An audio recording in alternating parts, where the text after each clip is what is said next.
I'm Andrew Bolooki, also known as the Voxgod. The first time I visited a studio ever, I was just really blown away by how complex it was. I love the creative part, but the production part and all the work you don't realize that goes into something, I just kind of fell in love with that process.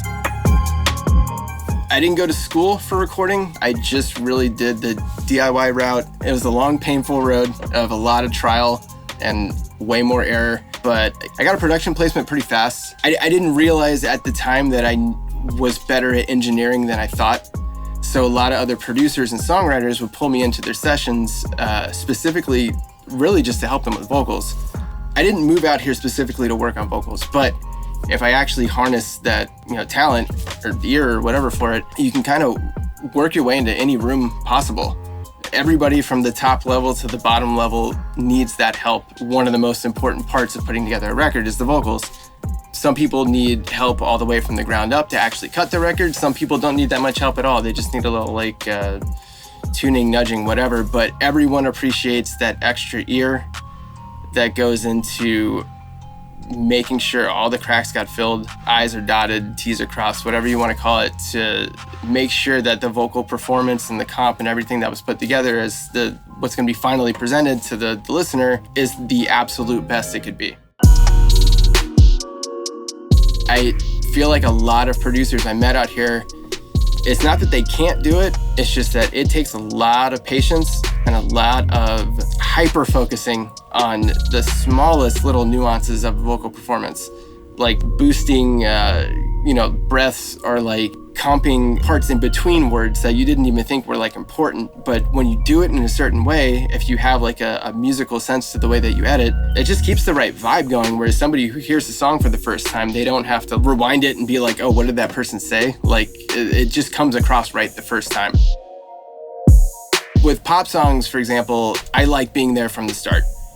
I usually will just get an instrumental from somebody, a lyric sheet, and some sort of really rough demo. The demo I've been given stems that are fully produced out, and then in other situations I've been given an iPhone recording, and they're just this is kind of what it's supposed to sound like, but you guys figure it out.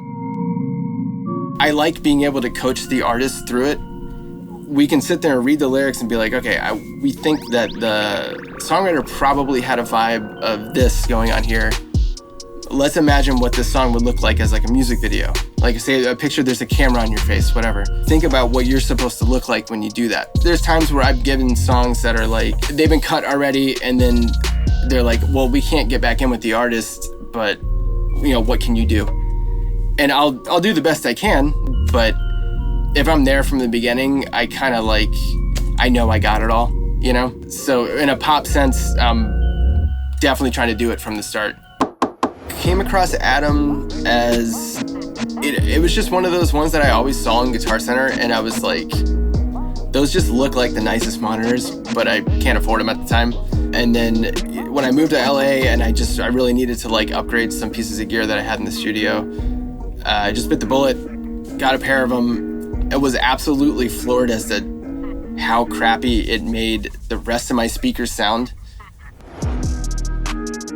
Having to do a lot of quiet and very precise editing really lent itself to the A7Xs because they're just extremely detailed. And when you have to compare takes that sound almost completely identical, you can almost tell, they're so clear that you can tell if the artist was just faced a little bit differently from the microphone as opposed to this way. Those little things pop through, and then when you can actually hear all those things and base your decision off of those really, really, really fine details, the final edit that you put together is amazing.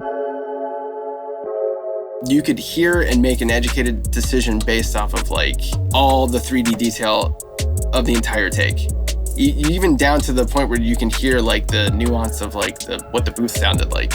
And I take all that stuff into account too when I'm comping, because if somebody just sang something amazing or said a word or a phrase or whatever in a really awesome way, but maybe they weren't paying attention, or maybe they were just practicing the take, or maybe it was a first run or something like that. If you have a really good set of speakers, you can do the EQ correction, whatever you need to do to get that take in line with the rest of the takes. I've gotten to the point where I'm so accustomed to using them and I trust them so much, and I could take the the work I just did off these speakers, go straight to a studio, open up my laptop exactly where I left off, plug it in the aux cable and blast it over mains, and it sounds exactly like where I left off in my studio. I don't really want to work on songs without them because, call it superstitious or whatever. I trust my opinion when they're in front of me.